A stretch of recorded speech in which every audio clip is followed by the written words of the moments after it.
मेरा नाम सेजल है। मैं मुंबई के मशहूर डॉक्टर की बहन हूँ। मेरे माता पिता तो काफी सालों पहले ही गुजर चुके थे। मैं अपने भैया भाभी के साथ ही रहती थी। मेरे भैया दिल्ली में रहते थे। वे अपने मरीज को वजन कम करने वाली दवाई दिया करते थे। जो लड़की मेरे भाई से दवाई लेकर जाती और अगले ही दिन वे पतली हो जाती थी, मैं बहुत ज़्यादा मोटी थी। मैं अपने भैया से जब भी उस दवाई को मांगती थी तो वे हर बार मुझे मना कर दिया करते थे। मेरे मोटे शरीर की वजह से मेरी शादी नहीं हो पा रही थी। जो कोई भी मुझे देखता था, मेरा मोटापा देखकर रिश्ते को मना कर देता था। मेरे भैया भाभी बहुत अच्छे थे। मेरी एक बहन भी थी जो बहुत ज़्यादा खूबसूरत और पतली थी, बिल्कुल मॉडल की तरह लगती थी। मैं बहुत इंटेलिजेंट थी और भाई ने मेरी पढ़ाई भी कंप्लीट करवा दी थी। मैं बचपन से ही बहुत मोटी थी। मैं हर काम में इतनी ज़्यादा तेज थी कि लोग मेरी काबिलियत को देखकर मेरी तारीफ किया करते थे। लेकिन फिर भी मेरे मोटापे की वजह से कमी निकल ही जाती थी, जिस वजह से लोग मुझसे दूरी बना लिया करते थे और मेरा वजन सिर्फ 22 साल की उम्र में 95 किलो हो गया था। मेरे अंदर इतनी ज़्यादा क्वालिटी होते हुए भी लोगों को मेरी एक कमी नज़र आ ही जाती थी। मुझे पतली लड़कियों को देखकर बड़ी ज़्यादा जलन महसूस होती थी, जबकि मेरी खुद की छोटी बहन बहुत ज़्यादा खूबसूरत और पतली सी थी। मैंने सब कुछ किया हुआ था। मेरी माँ के ना होते हुए भी मुझे हर काम आता था, लेकिन बस मैं पतली होना चाहती थी। मैंने ठान लिया था कि मैं किसी भी तरह से पतला होकर ही रहूँगी। इसीलिए खाना कम ही खाया करती थी और दोपहर का खाना ही खाया करती थी। यहाँ तक कि मैंने डाइट भी कर लिया था, मगर मोटापा कम होने का नाम ही नहीं ले रहा था। मेरी इतनी मेहनत के बाद भी सब कुछ हार के बैठी हुई थी, सब बेकार हो जाता था। मेरा वजन सिर्फ 4 से 5 किलो ही कम होता था, इससे ज़्यादा कोई फर्क नहीं पड़ता था और मेरा वजन भी वही का वही होता था जो मैं देखती थी, जिस वजह से हर कोई मुझे मोटी मोटी कहकर चिढ़ाता था। मेरी किसी चीज़ पर मेरी तारीफ की जाती तो साथ में ये भी कहा जाता कि लड़की थोड़ी पतली होती तो शायद अच्छी लगती। और आजकल तो वैसे भी पतली और स्लिम लड़कियों का ही चल रहा है, क्योंकि पतली लड़कियों पर कपड़े भी अच्छे लगते हैं और वे अपनी मर्जी के हिसाब से हर तरह के कपड़े पहन सकती हैं। लेकिन मैं तो लोगों को देखकर बस अपना दिल मारती रहती थी, ख्वाहिश पूरी नहीं कर सकती थी। मैं भी दूसरी लड़कियों की तरह ही दिखना चाहती थी, क्योंकि मेरा शरीर ही इस लायक नहीं था। लोग मेरे ऊपर पूरे पूरे कमेंट पास करते थे और मुझे लोगों की बातें बहुत बुरी लगती थी। मैं सिर्फ सब्र कर लेती थी और उदास हो जाया करती थी, क्योंकि मेरे पास इसके अलावा और कोई दूसरा चारा भी नहीं था। आखिर मैं किस किस को जवाब देती। हर तरह से मैंने अपना वजन कम करने की कोशिश कर ली थी। अखबार में भी अगर वजन कम करने वाला ऐड आता तो मैं तुरंत वो सब किया करती थी, मगर कोई फर्क नहीं पड़ रहा था। मेरी दादी का कहना था कि मैं बचपन से ही मोटी हूँ, दवाइयाँ या कोई भी इलाज काम नहीं करेगा। खाने को लेकर मेरी दादी मुझे हमेशा ताने मारा करती थी, क्योंकि दादी को ऐसा लगता था कि मैं बहुत ज़्यादा खाना खाती हूँ, लेकिन मैं सिर्फ नॉर्मल सा ही खाना खाती थी। वजन कम करने के लिए मेरे दिमाग पर धुंध सवार थी और इसी वजह से कम खाना खाती थी। मेरे पूरे परिवार में मुझ जैसा मोटा भी कोई नहीं था। मेरे मम्मी पापा भी इतने ज़्यादा मोटे नहीं थे। उम्र के हिसाब से मेरा वजन ज़्यादा हो गया था। न जाने मैं किस्मत चली गई थी या फिर मेरी किस्मत ही खराब है। पता नहीं मेरी किस्मत में आखिर क्या लिखा हुआ था। मेरी छोटी बहन बहुत खूबसूरत थी। वह मुझसे उम्र में 3 साल छोटी थी। हम दोनों बहनों में जमीन आसमान का फर्क था। हम दोनों भी एक ही स्कूल में पढ़ते थे, दोनों ही पढ़े लिखे थे और एक ही कॉलेज में पढ़े थे। लोग हम दोनों की बहुत मजाक बनाया करते थे। मेरी बहन को अपने पतले होने पर बहुत घमंड था।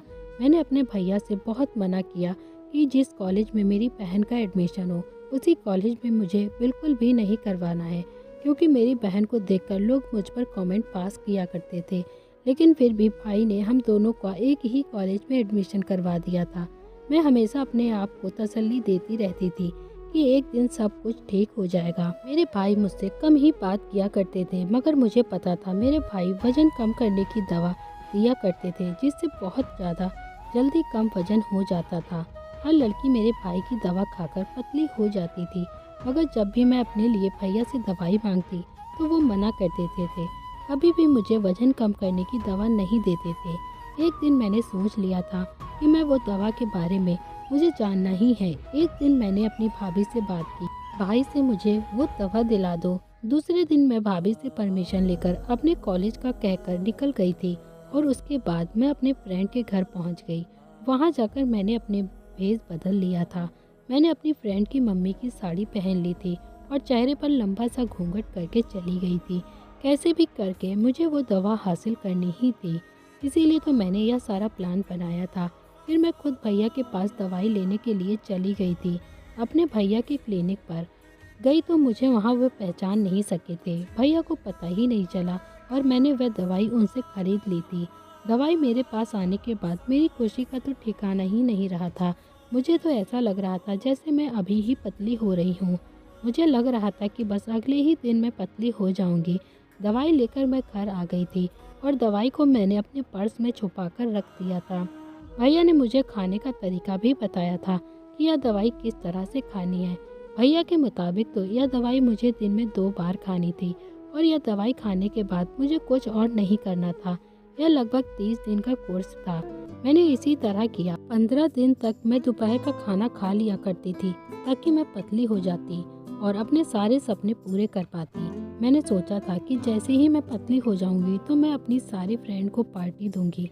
मैंने और 15 दिन तक पतले होने का इंतज़ार किया। दवाई खाते हुए मुझे बड़ा अजीब सा महसूस होता था और मैं भैया के सामने भी नहीं आती थी, यही सोचकर कि उनको शक ना हो जाए। मैंने उनसे दवाई ली है और जब मेरे 15 दिन कंप्लीट हो गए तो मैंने अपने अंदर काफ़ी सारा असर महसूस किया। काफ़ी नहीं बल्कि बहुत असर महसूस किया। मुझे खुद को देखकर यकीन नहीं हो रहा था कि यह मैं कैसी हो गई हूँ। अब तो वक्त आ गया था कि मुझे सबको बताना था कि मैं किसी से कम नहीं हूँ। पतली होने के बाद मैं इतनी ज़्यादा खूबसूरत लग रही थी, इतनी मेरी बहन भी नहीं थी। मेरा वजन लगभग 50 किलो कम हो गया था, जबकि इससे पहले मेरा वजन 95 किलो था। मुझे यकीन नहीं आ रहा था कि 1 महीने के अंदर मेरा इतना ज़्यादा वजन कम हो सकता है। अपने आप को देखकर मुझे बहुत खुशी महसूस हो रही थी। अब वक्त था कि मुझे कमरे से बाहर निकलना था, क्योंकि पूरा 1 महीना तक मैं कमरे के अंदर ही सारे काम किया करती थी और कमरे से ज़्यादातर बाहर निकलने पर परहेज किया करती थी। मैंने अपना फेवरेट जीन्स टॉप निकाला और पहन लिया, क्योंकि मुझे जीन्स टॉप बहुत पसंद था। मैं बहुत ज़्यादा मोटी थी, इसीलिए मैंने अपनी जीन्स टॉप निकाल कर पहन ली थी और मुझे खुद को जीन्स टॉप में देखकर बहुत खुशी महसूस हो रही थी। मैं जीन्स टॉप में बहुत स्मार्ट लग रही थी, बल्कि किसी मॉडल की तरह खुद को शीशे के सामने देखती रही थी और मुझे यकीन आ रहा था कि मैं ही हूँ। उसके बाद जब भाभी कमरे में आई और उन्होंने मुझे जीन्स टॉप में देखा तो वह भी हैरान रह गई थी। मैंने भाभी से कहा, क्या भैया मुझे देखकर पहचान जाएंगे? क्योंकि मैं लगभग 1 महीना तक भैया के सामने नहीं आ रही थी। मैंने इसी बात की ज़्यादा फिक्र नहीं की थी, क्योंकि अगर भाई अभी मुझे पतला देखते तो वे भी बहुत खुश हो जाते। मैंने कोई गलती तो नहीं की थी और वैसे भी जब भैया मुझे खुश और पतला देखेंगे तो वे भी बहुत खुश हो जाएंगे, क्योंकि मेरे भैया हमेशा ही मेरी खुशी में ही खुश हो जाते थे। मैंने थोड़ा बहुत मेकअप कर लिया था, जिससे मैं और भी ज़्यादा सुंदर लग रही थी। उसके बाद मैं अपने कमरे से बाहर निकल गई। बाहर जाकर देखा तो भाई और भाभी आपस में बात कर रहे थे। भाभी ने भैया को जाकर मेरे बारे में सब कुछ पहले से ही बता दिया था, लेकिन जब भैया ने अपनी आंखों से मुझे देखा तो वे घबरा कर बैठे से खड़े हो गए थे। मतलब उनको भाभी की बात पर यकीन नहीं आ रहा था, मगर मेरा शरीर देखकर वे हैरान रह गए थे और वे यह बात भी समझ गए थे कि मैंने उनकी दवाई खाई हुई है और उनकी दवाई का इस्तेमाल कर लिया है। भैया के चेहरे पर मुझे एक अजीब सा डर महसूस हो रहा था, इससे पहले मैंने कभी भी नहीं देखा था। उसके बाद भैया ने डरते डरते मुझसे पूछा कि क्या तुमने मेरी दवाई अपने ऊपर इस्तेमाल की है? एक बार तो मैंने सोचा, लेकिन फिर मैंने यही सोचा भाई को इस बारे में ज़रूर पता चल जाएगा। यही सोचकर मैंने भैया से कह दिया कि हाँ, आपकी ही दवाई का ये असर है, जिस पर भैया को बहुत गुस्सा आ गया था और वे अचानक सोफे पर बैठ गए थे। लग रहा था बहुत ज़्यादा टेंशन में है। मुझे समझ नहीं आ रहा था कि भाई इस तरह से क्यों कर रहे थे। फिर मैंने पतला होने की दवाई ही तो खाई थी, और वह भी ऐसी वैसी कोई दवा नहीं थी। सारी लड़कियां और औरतें मेरे भैया से खरीद कर ले जाती थी। वो लोग तो पतली हो जाया करती थी, इसीलिए इसमें तो इतनी कोई भी टेंशन वाली बात नहीं थी जितना कि भैया ले रहे थे। भाभी ने भैया से हिम्मत करके पूछ लिया कि आप सेजल को देखकर इतनी ज़्यादा टेंशन में क्यों आ गए हो, आखिर क्या हुआ है। मगर भाई ने भाभी की बात को इग्नोर कर दिया और मेरी तरफ देखकर कहने लगे कि आखिर तुम्हें दवाई कहाँ से मिल गई। अब तो भैया से कोई भी बात छुपाने का कोई फायदा नहीं था, इसीलिए मैंने भैया को सब कुछ सच सच बता दिया था। मैंने वो दवा कैसे लिया था। फिर भैया बोले, ये दवा मैंने तुम्हारे लिए ही बनाई थी, मगर अभी नहीं। मैं अपनी बहन की इस कमी को पूरा करना चाहते थे। इसी चीज पर मैं एक्सपेरिमेंट कर रहा था, इसीलिए उन्होंने दवाइयों की बड़ी बड़ी कंपनी से दवाइयाँ मंगाई थी, इसीलिए कि कुछ औरतों पर एक्सपेरिमेंट कर सके। यह दवा असरदार नहीं थी, क्योंकि जो भी औरत या लड़कियाँ इस दवा को ले जाती वे सिर्फ 2 महीने तक ही पतली रह पाती थी।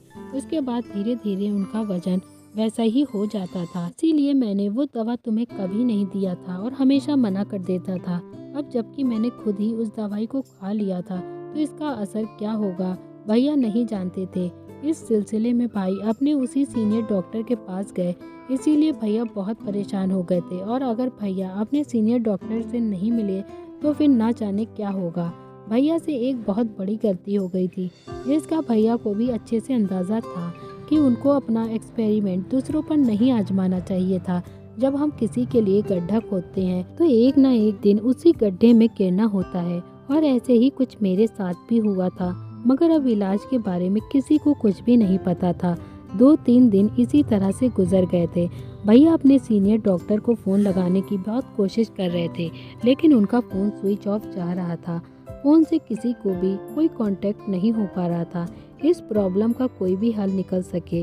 भाभी ने भी भैया से पूछा तो भैया ने उन्हें बताया कि मेरे पास एक सलूशन है, और वह यह है कि इन सब दवाइयों को उठाकर फेंक दिया जाए। सारी दवाइयाँ तो भैया के क्लिनिक में मौजूद थीं, क्योंकि भैया नहीं चाहते थे कि वे दूसरों को भी यह दवाइयाँ भेजें, ताकि उनकी बहन की तरह कुछ दिनों की खुशियाँ उन औरतों के लिए सिर्फ कुछ दिन की ही होती थीं। उसके बाद जब उनका इतना सारा पैसा खर्च करने के बावजूद भी दोबारा से वे मोटी हो जाती थी, उनका वजन वही हो जाता था, तो उनको बहुत बुरा लगता था और उनका बहुत दिल दुखता था। और अब हम लोग इसी मकसद को पूरा करना भी नहीं चाहते थे। इसीलिए मैं खुद भैया के क्लिनिक पर गई और सारी दवाइयाँ उठाकर ले आई। भैया से कह दिया कि आप जो चाह रहे थे इस दवाई के साथ कर लो। मैं दवाइयाँ लेकर बॉक्स में बंद करके कूड़े वाले डब्बे को दे दी थी। अब भैया के पास कोई भी औरत या लड़की मोटापा कम करने की दवाई लेने आती तो भैया इनकार कर देते थे। इसी तरह से दिन गुजर रहे थे और देखते ही देखते महीना पूरा हो गया था। मेरे वजन में भी अपनी जगह पर फिर से वापस आ गया था। मैं पहले जैसी मोटी हो गई थी, मगर अब क्या किया जा सकता था। मैं वजन की वजह से काफ़ी दिनों तक घर से बाहर नहीं निकली थी। फ्रेंड को भी कॉल आए तो मैं नहीं उठाती थी। मैंने पार्टी के लिए कहा था, लेकिन अब मुझे किसी से कोई बात नहीं करनी थी, और ना ही मैंने अपनी फ्रेंड को इस बारे में कुछ बताया था। आखिरकार मैं क्या बताती। इस हादसे के बाद मेरे भैया से कोई भी बातचीत नहीं होती थी, क्योंकि मैं अपने कमरे में बंद थी और उन्होंने भी आकर मुझसे कभी कोई बात नहीं की थी। धीरे धीरे दिन इसी तरह गुजर रहे थे।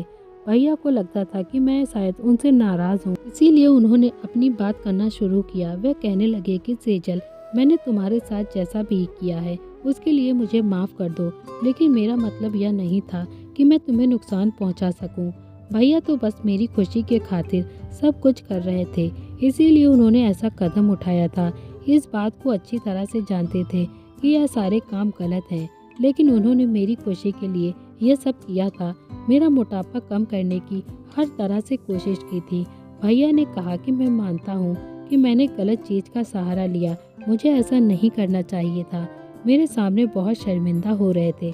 मैं जानती थी कि मेरे भैया जो भी करते हैं सिर्फ और सिर्फ हम बहनों की खुशी के लिए ही करते थे, और आज मुझे इस बात पर सच में रोना आ गया था कि भैया हम दोनों बहनों से बहुत ज़्यादा प्यार करते थे। मेरी खातिर भैया ने गलत कदम भी उठा लिया था, डॉक्टर होने का गलत इस्तेमाल किया।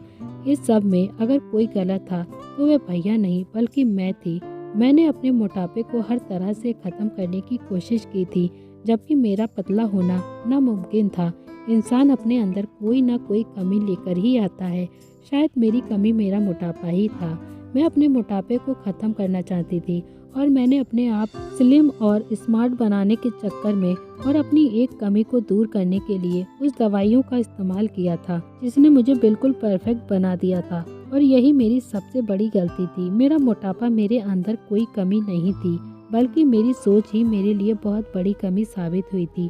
मेरा स्लिम और स्मार्ट बनने का शौक मेरे लिए सबसे बड़ी कमी थी, जबकि हमें अपने बारे में सिर्फ इतना ही करना चाहिए जितना हो सके और अपने ऊपर बिल्कुल भी कोई चीज़ का घमंड नहीं करना चाहिए। मैं लोगों की बातों से तंग आ गई थी।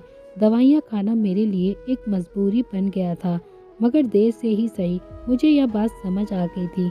अब जैसा भी था, जो भी था, मैंने अपनी कमी को एक्सेप्ट कर लिया था। जैसे भी होता है अच्छे के लिए ही होता है। शायद मैं कभी पतली नहीं हो सकती, इसीलिए उस दवाई का असर धीरे धीरे मुझ पर ख़त्म हो गया था। इंसान कैसा भी हो, उसकी शक्ल, सूरत, उसका शरीर पतला या मोटा जैसा भी हो, लेकिन उसका दिल अच्छा होना चाहिए।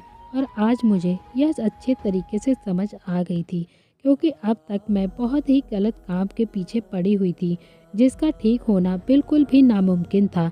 मैं कभी पतली नहीं होना चाहती थी, बस मैं लोगों की बातों से ही पतला होने का सोचा करती थी। मेरे लिए मोटापा ठीक था, फिर भगवान ने मुझे किसी वजह से ही तो मोटा बनाया होगा, तो फिर मुझे पतला होने की क्या ज़रूरत थी। मैंने अपने आप को अच्छी तरह से संभाल लिया था। भैया को इसी बात की उम्मीद थी, इसीलिए वे भी बहुत खुश रहने लगे थे। फिलहाल जो भी कुछ हुआ था सब बेहतर हो गया था।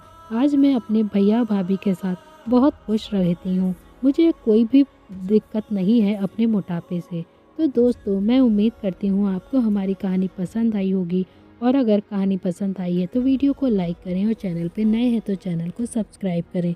आपसे मैं यही गुजारिश करती हूँ कि आप जैसे भी हैं बस अपनी चीज़ों को एक्सेप्ट कर लें, ना कि अब उसमें खामियां निकाल के उसके पीछे हम गलत काम करना शुरू कर देते हैं।